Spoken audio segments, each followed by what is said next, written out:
Hello everyone, আশা করছি সকলে ভালো আছো। সকলকে আমার ইউটিউব চ্যানেল নলেজ ব্যাংক টুকেতে স্বাগত। আজকে আমি ক্লাস 10 অর্থাৎ মাধ্যমিক 2025 যে এবিটিএ টেস্ট পেপার তার লাইফ সায়েন্সের পেজ 38 এবং 39-এর বিভাগ ক্ষয়ের অ্যান্সারগুলো আমরা আজকের ভিডিও আলোচনা করব। কি বললাম? লাইফ সায়েন্সের পেজ 38-39 অর্থাৎ 39 নম্বর পেজের যে বিভাগ ক্ষয়ের যে সমস্ত কোশ্চেনগুলো আছে সে সমস্ত কোশ্চেনের অ্যান্সারগুলো আমি নিয়ে আজকের ভিডিও আলোচনা করব। বিভাগ কয়ের অ্যান্সারগুলো দেখবে তোমরা টেস্ট পেপারের লাস্টের দিকে দেখবে যে সেখানে কিন্তু অ্যান্সারগুলো দেওয়া আছে। তার জন্য আমি সেগুলো বিভাগ কয়ের অ্যান্সারগুলো আমরা কিন্তু করছি না। আমি কি করছি, শুধুমাত্র বিভাগ ক্ষয়ের যে সমস্ত কোশ্চেনগুলো আছে সেই সমস্ত কোশ্চেনের অ্যান্সারগুলো নিয়ে আজকের ভিডিওয়ে আলোচনা করছি। এবং কোশ্চেনের অ্যান্সারগুলো বলার আগে তোমাদের বলবো, চ্যানেলটি নতুন থাকলে অবশ্যই চ্যানেলটিকে সাবস্ক্রাইব করুন এবং তার সাথে সাথে পাশে থাকা বেল আইকনটা ক্লিক করে নিও, যেন পরের ভিডিও দিলে তোমরা সেই ভিডিওটার নোটিফিকেশন সঙ্গে সঙ্গে পেয়ে যাও। এবং ভালো লাগলে অবশ্যই কমেন্ট করবে এবং বন্ধুদের সঙ্গে শেয়ার করবেন। তাহলে শুরু করা যাক। বিভাগ ক্ষয়ের ফার্স্ট যে কোশ্চেনটা আছে, কোশ্চেনগুলো আসবে এরকম আছে যে নিচের বাক্যগুলোর শূন্যস্থানগুলোর উপযুক্ত শূন্যস্থান ছিল, হ্যাঁ লেখাটা ভুল হয়েছে, মিস্টেক হয়েছে, যে নিচের বাক্যগুলোর শূন্যস্থানগুলোতে উপযুক্ত শব্দ বসা অর্থাৎ শূন্যস্থান পূরণ করতে বলেছে। ফার্স্ট যে কোশ্চেনটা আছে দেখো, ফার্স্ট কোশ্চেনটা আছে যে একটি নিউরনের প্রান্ত থেকে অপর নিউরনের স্নায়ু উদ্দীপনা, একটি নিউরনের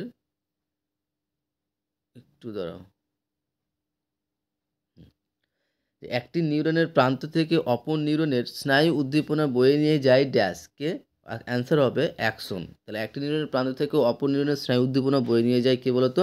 অ্যাকশন। তারপরে নেক্সট কোশ্চেনে আসি। নেক্সট কোশ্চেনে কি আছে যে ক্রোমোজোমের ড্যাশ অংশে মিয়োসিস কোষ বিভাজনের সময় ক্রসিং ওভার ঘটে, অ্যান্সার হবে কেন্দ্রকে। তাহলে ক্রোমোজোমের কেন্দ্রক অংশে মিয়োসিস কোষ বিভাজনের সময় ক্রসিং ওভার ঘটে। তারপরে 3 নম্বর কোশ্চিন যে উদ্যান পালন বিদ্যায় শাখা কলম তৈরির সময় ড্যাশ হরমোন ব্যবহার করা হয়ে থাকে। উদ্যান পালন বিদ্যায় শাখা কলম তৈরির সময় ড্যাশ হরমোন ব্যবহার করে থাকে, অ্যান্সার কি হবে? অক্সিন। তাহলে অক্সিন হরমোন ব্যবহার হয়ে থাকে।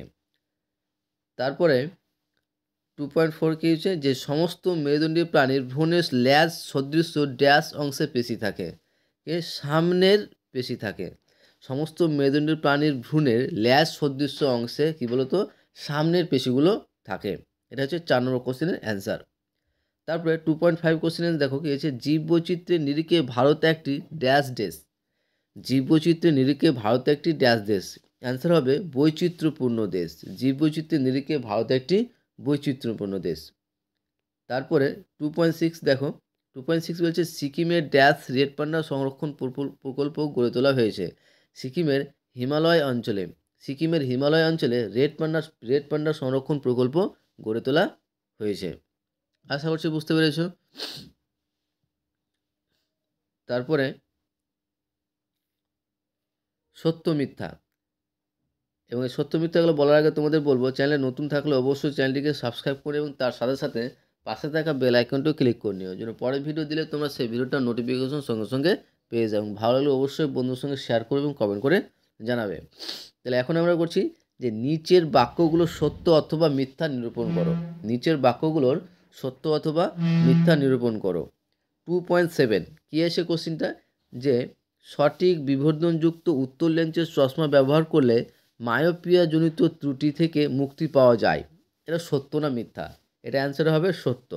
যে সঠিক বিবর্ধনযুক্ত উত্তর লেন্সের চশমা ব্যবহার করলে আমাদের মায়োপিয়া জনিত ত্রুটি থেকে মুক্তি পাওয়া যাবে। ওকে। তারপরে কোশ্চিন আছে যে হিস্টোন প্রোটিনগুলি ক্ষারীয় প্রকৃতির হয়। এটাও কি হবে? সত্য হবে। ঠিক আছে, যে হিস্টোন প্রোটনগুলি ক্ষারীয় প্রকৃতির হয়, এটা সত্য। তারপরে 2.9 কোশ্চিন দেখো, 2.9 কোশ্চিন আছে কি বলা আছে যে একজোড়া প্রকরণযুক্ত প্রচ্ছন্ন জিন মানুষের ক্ষেত্রে সংযুক্ত কানের লতি বৈশিষ্ট্য নিয়ন্ত্রণ করে। বাক্যটা সত্য না মিথ্যা সেটা আমাদেরকে বের করতে বলেছে। যে একজোড়া প্রকরণযুক্ত প্রচ্ছন্ন জিন মানুষের ক্ষেত্রে সংযুক্ত কানের লতি বৈশিষ্ট্য নিয়ন্ত্রণ করে, এটা অ্যান্সারটা হবে সত্য। তারপরে 10 নম্বর 2.10 কি যে কোনো জীবের চারিত্রিক বৈশিষ্ট্যের বাহ্যিক প্রকাশকে জিনোটাইপ বলে। কোনো জীবের চারিত্রিক বৈশিষ্ট্যের বাহ্যিক প্রকাশকে জিনোটাইপ বলে। এটা একদম মিথ্যা হবে, হ্যাঁ, এটা সত্য নয়। কোনো জীবের চারিত্রিক বৈশিষ্ট্যের বাহ্যিক প্রকাশকে জিনোটাইপ বলে, এটা হচ্ছে মিথ্যা।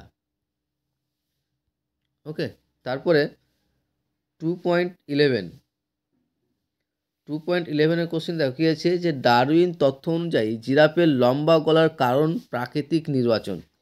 যে ডারউইন তথ্য অনুযায়ী জিরাফের যে লম্বা গলার কারণটা কি, একটা প্রাকৃতিক নির্বাচন। কার মতো অনুযায়ী? ডারউইনের তথ্য অনুযায়ী। এটা কিন্তু সত্য, ঠিক আছে। এই যে সত্য মিথ্যা আছে, এগুলো কিন্তু 1 মার্কের জন্য খুব ইম্পর্টেন্ট। যে ডারউইনের তথ্য অনুযায়ী জিরাফের লম্বা হওয়ার কারণ কি? অ্যান্সার হয়ে যাবে প্রাকৃতিক নির্বাচন।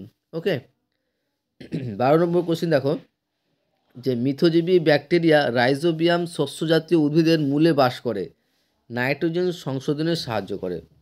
যে মিথজীবী ব্যাকটেরিয়া রাইজোমিয়াম শস্যজাতীয় উদ্ভিদের মূলে বাস করে নাইট্রোজেন সংশোধনে সাহায্য করে। অ্যান্সার হবে সত্য। তারপরে তাহলে সত্য মিথ্যা হয়ে গেল। এবার আমরা আসবো যে এ স্তম্ভের সঙ্গে বি স্তম্ভ মেলানো। কোশ্চিন কী ছিল, যে এ স্তম্ভে দেওয়া পাশের বি স্তম্ভে, এখানে এ হবে আর এই জায়গাটায় বি হবে, হ্যাঁ। কোশ্চিনটা এরকম আছে, যে এ স্তম্ভে দেওয়া পাশের বি স্তম্ভের দেওয়া সর্বাপেক্ষা উপযুক্ত শব্দটির সমতা বিধান করে উভয় স্তম্ভের ক্রমিক নম্বর উল্লেখ সহ সঠিক জোটটি পুনরায় লেখো। তো সঠিক দৌড়গুলি হবে যে 2.13 নম্বর কোশ্চেন কী ছিল, স্নায়ু উদ্দীপনা প্রেরণের অক্ষম। অ্যান্সার হবে ই নম্বর, শ্বান কোষ। স্নায়ু উদ্দীপনা প্রেরণের অক্ষম, স্নায়ু উদ্দীপনা প্রেরণের অক্ষম, সেটা অ্যান্সার হবে শ্বান কোষ। তারপরে হচ্ছে উড্ডয়নের গতি নিয়ন্ত্রণ করে কে? অপশন হবে ডি, রেস্টিসেস। উড্ডয়নের গতি নিয়ন্ত্রণ করে, অপশন হবে ডি, রেস্টিসেস। 2.15 যে মাইক্রোটিউবিউল, অ্যান্সার হবে সি, মায়েলিনেট স্নায়ু। অ্যান্ড আর কিছু একটা ছিল, ওটা দেখে নেবে একবার। তারপরে প্রোটোনোপিয়া, অ্যান্সার হবে জি, বেমতন্তু গঠন। প্রোটোনোপিয়া, অ্যান্সার হবে বেমতন্তু গঠন। 2.17 শারীরবৃত্তীয় শুষ্ক মৃত্তিকা, অ্যান্সার হবে অপশন বি, নিউম্যাটোফোর। শারীরবৃত্তীয় শুষ্ক মৃত্তিকা কী হবে? Option B, pneumatophore. তারপরে 18 হচ্ছে ডিডিটি হবে অপশন এ, জীব বিবর্ধন। ওকে, ভালো কোশ্চেন, এগুলো ইম্পর্টেন্ট। তারপরে একটি শব্দে বা একটি বাক্যে উত্তর দাও। আর একটি শব্দে বা একটি বাক্যে উত্তর দেওয়াগুলো বলার আগে, অ্যান্সারগুলো বলার আগে তোমাদের বলবো, চ্যানেলটিতে নতুন থাকলে অবশ্যই চ্যানেলটিকে সাবস্ক্রাইব করে নিও এবং তার সাথে সাথে পাশে থাকা বেল আইকনগুলো ক্লিক করে নিও, যেন পরে ভিডিও দিলে তোমরা সেই ভিডিওটার নোটিফিকেশন সঙ্গে সঙ্গে পেয়ে যাও। এবং ভালো লাগলে অবশ্যই বন্ধুদের সঙ্গে শেয়ার করবে এবং কমেন্ট করে জানাবে, ঠিক আছে।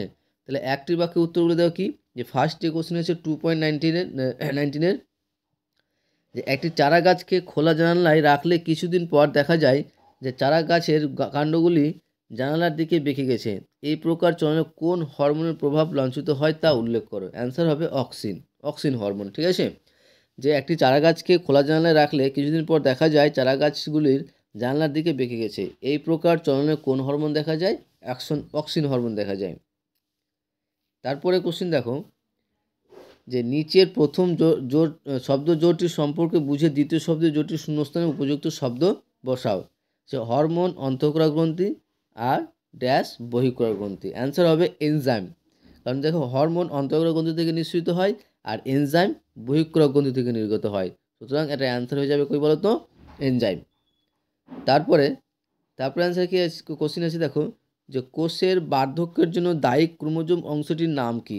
কোষের বার্ধক্যের জন্য দায়ী ক্রোমোজোম অংশটির নাম কি? অ্যান্সার হবে টেলোমিয়ার। কি বলো তো? টেলোমিয়ার। তারপরে 22 নম্বর কোশ্চিন দেখো, 22 নম্বর কোশ্চিন আছে যে নিচের চারটি বিষয়ের মধ্যে কোন তিনটি অপর বিষয়টির অন্তর্গত? সেই বিষয়টি খুঁজে বার করে এবং লেখো। হ্রাস বিভাজন, মিওসিস, ক্রসিং ওভার, প্রজাতির ক্রোমোজোমের সংখ্যা ধ্রুবক, কোনটা হবে? অ্যান্সার হবে হ্রাস বিভাজন, ঠিক আছে। তারপরে 23 নম্বর কোশ্চিন, যে কোন ধরনের পরাগযোগ সম্পন্ন করার জন্য মেন্ডেল ইমাস্কুলেশন পদ্ধতির সাহায্য নিয়েছিলেন? অন্তঃজন্ম পরাগযোগ সম্পন্ন করার জন্য মেন্ডেল ইমাস্কুলেশন পদ্ধতির সাহায্য নিয়েছিলেন। তাহলে কোন ধরনের পরাগযোগ সম্পন্ন করার জন্য মেন্ডেল ইমাস্কুলেশন পদ্ধতির সাহায্য নিয়েছিলেন? অন্তর্জন্ম পরাগযোগ সম্পন্ন করার জন্য। তারপরে 2.24 কি, যে মিলার ও উরের পরীক্ষায় একটি বড় ফ্লাস্কে তিনটি গ্যাস 2:1 অনুপাতে নেওয়া হয়, গ্যাসটির নাম উল্লেখ করো। যে মিলার ও উরের পরীক্ষায় একটি বড় ফ্লাস্কে তিনটি গ্যাস 2:1 অনুপাতে নেওয়া হলো, গ্যাসগুলির নাম উল্লেখ করো। মিথেন, অ্যামোনিয়া ও জলীয় বাষ্প। গ্যাসগুলি কি হবে? মিথেন, অ্যামোনিয়া ও জলীয় বাষ্প। তারপরে 2.25 নম্বর কোশ্চিন দেখো, যে বিসাদৃশ্য শব্দটি বেছে লেখো। জাতীয় উদ্যান, বোটানিক্যাল গার্ডেন, সংরক্ষিত বনাঞ্চল, বায়োস্ফিয়ার রিজার্ভ। অ্যান্সার হবে বোটানিক্যাল গার্ডেন। বিসাদৃশ্য শব্দটি লিখতে বলেছে, যেটা এর সঙ্গে একটা মিল নেই, সেটা হচ্ছে কি বোটানিক্যাল গার্ডেন। তারপরে 2.26 এবং আজকের ভিডিও লাস্ট কোশ্চিন। এই লাস্ট কোশ্চিনটা বলার আগে তোমাদের বলবো, চ্যানেলটিতে নতুন থাকলে অবশ্যই চ্যানেলটিকে সাবস্ক্রাইব করে নিও এবং তার সাথে সাথে পাশে থাকা বেল আইকনটি ক্লিক করে নিও, যেন পরের ভিডিও দিলে তোমরা সেই ভিডিওটার নোটিফিকেশন সঙ্গে সঙ্গে পেয়ে যাও। এবং ভালো লাগলে অবশ্যই বন্ধুদের সঙ্গে শেয়ার করবে এবং কমেন্ট করে জানাবে। তাহলে আজকের ভিডিও লাস্ট যে কোশ্চিন আছে সেটা হচ্ছে যে সুন্দরবনের ম্যানগ্রোভ অরণ্য ধ্বংসের ফলে উপকূলের কি অসুবিধা হবে তুমি মনে করো? মানে সুন্দরবনের ম্যানগ্রোভ অরণ্য ধ্বংস হয়ে গেলে কি অসুবিধা হতে পারে, তোমার নিজের ভাষায় তোমার কি মনে হয় সেটা লিখতে বলেছে। তো আমি একটা লিখেছি কি, যে সুন্দরবনের ম্যানগ্রোভ অরণ্য উপকূলের সাইক্লোন, জলোচ্ছ্বাস এবং বন্যার মতো প্রাকৃতিক দুর্যোগ থেকে রক্ষা করে। যদি ম্যানগ্রোভ অরণ্য ধ্বংস হয়ে যায় তাহলে এই যে প্রাকৃতিক বিপর্যয়ের ঝুঁকিটা কী হবে? বেড়ে যাবে। প্রাকৃতিক বিপর্যয়টা কি ঘটার সম্ভাবনা বেশি থাকবে। যে সুন্দরবনের ম্যানগ্রোভ অঞ্চল যদি ধ্বংস হয়ে যায় তাহলে এই যে উপকূল বা অরণ্য ধ্বংস হলে প্রাকৃতিক বিপর্যয়ের ঝুঁকি কোথায়? ওই উপকূলগুলির, এর অসুবিধা হবে। ঠিক আছে, আশা করছি ভিডিওটা ভালো লেগেছে। ওকে, থ্যাংক ইউ ভিডিওটা দেখার জন্য।